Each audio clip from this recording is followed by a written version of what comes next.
This video will discuss how sequels can occasionally feel worse than games that are incomplete.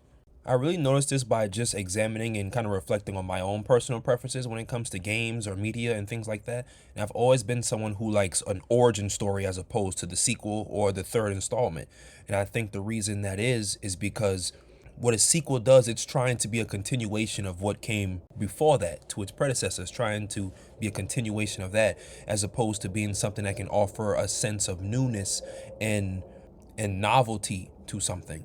The reason why I have a profound respect for games that are broken or games that launch complete but appear incomplete, or things that people don't generally like take Sonic 06 for example. The reason why I like games like that is even though that game was full of bug issues, it was full of defects, it was still something that was different. It tried to paint Sonic in a way as if he was like a legend type of figure or a mythic figure. It was an open world. It had interconnected character arcs that comprised the overall story. It was something different. And I like uniqueness. I like things that can switch it up from the norm, so to speak. And even though the game launched incomplete and it was broken, a broken experiment, it was still something that I think trumps that of a safe sequel of a game that you're just releasing as a continuation, because you already have the blueprint, you already have the roadmap, which isn't inherently bad. But I think when you go off of source material, it just kind of kills the sense of creativity and effort that you could potentially put into something. There's this saying that I heard before. I'm not sure if you're aware, but the saying goes, everything is a remix.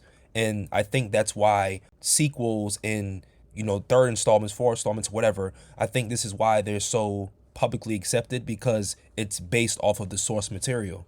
And as I said prior, I'm a sucker for origin stories, so clearly it works on the general mass and public as well. Now, just to clarify, there is nothing wrong with games having sequels at all. There's nothing wrong with that, because I love sequels, but at the same time, I'm just a bigger proponent of origin stories, and I just think that at a base level foundation and a base level understanding, when you compare an origin to a sequel, it's always easier to write the sequel, I think, because you already have the source material. It's a reason it's called the source material, because that's the original work.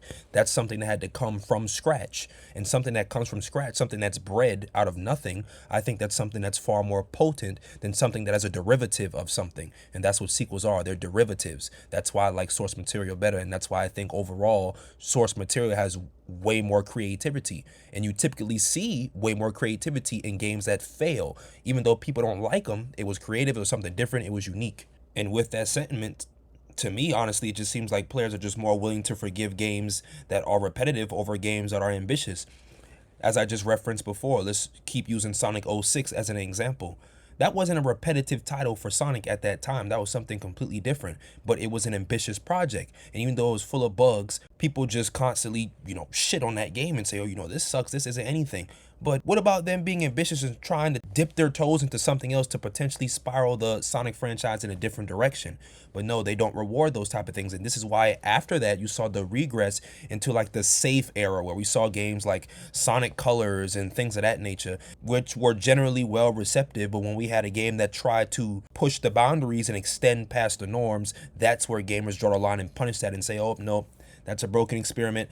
I don't want it. Let's try something else. Let's go back to the safe games that we were used to playing time and time and time again. And I just think that's an interesting disconnect. Let's talk about developers and their expectations and the things that they consider when they're making a game. Let's talk about that for a second. I think something about sequels is that they inherent expectations from the consumer base, from investors, maybe even for some of the devs. They inherit these expectations that they're afraid they'll violate, or they're afraid that they won't rise to the occasion and meet. So, for example, you have a game that's a smash hit. Well, now when you're making the sequel, you're thinking, well, how can we make this even better than the first game? How can we improve upon it? How can we bolster consumer satisfaction and our investor satisfaction so that we can maximize our profits? They take all these things into consideration, and I think that can serve as a deterrent to their creativity to try something different or to venture off and try something else, because they want to stick as close as possible to that source material so that they can appease all parties who have an interest in this game coming out to be something good and something of value. To be even more candid, and I'm sure investors and developers know this, innovation threatens identity. And that's probably why you'll see franchises try to stick closer to things that they've done historically, as opposed to doing something that can be a breath of fresh air. And I don't think that's a bad thing to want to play it safe, but at the same time, how can you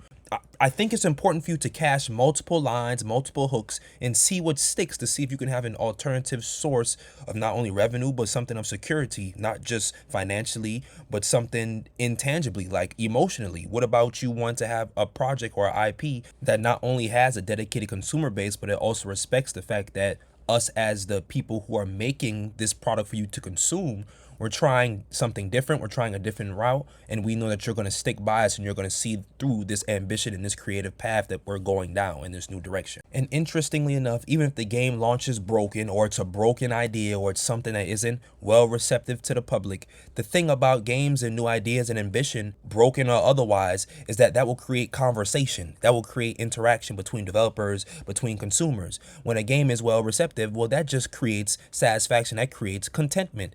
That's going to breed silence. That isn't going to really have any discourse. And discourse, I think, inherently is a good thing to an extent, because it makes each and every person involved better. The consumers, they know what to look for when the game is coming out, and the investors, they hear the complaints of the consumers and they'll say, okay, excuse me, not investors, the developers, they'll hear the complaints of the consumers and they'll be like, okay, well, this next update, let's release this. For this game, let's put this here. As an example of that, you can see that reflective in things like Lords of the Fallen. Lords of the Fallen had issues that people saw upon launch and throughout the life cycle of the game. So repeatedly, the devs have been updating and updating and updating that game. It only just recently stopped receiving updates, so now they can focus on their sequel that releases sometime this year. And I think that's a perfect example of how even if something is broken, it creates the conversation, and that conversation can lead to updates and innovation. The thing about sequels is that they can feel like obligations. And I don't want to be obligated to create something if I'm not inspired or I don't think it's going to be publicly receptive. I want something to be something that when that screen fades to black, it's something that you're going to remember, and something that's going to stick with you, and something that we can all aspire to want to create one day ourselves as people who have an interest in games. So what is the theme here? What is the reason why this guy with dreads and glasses is sitting in front of your YouTube screen right now rambling at you?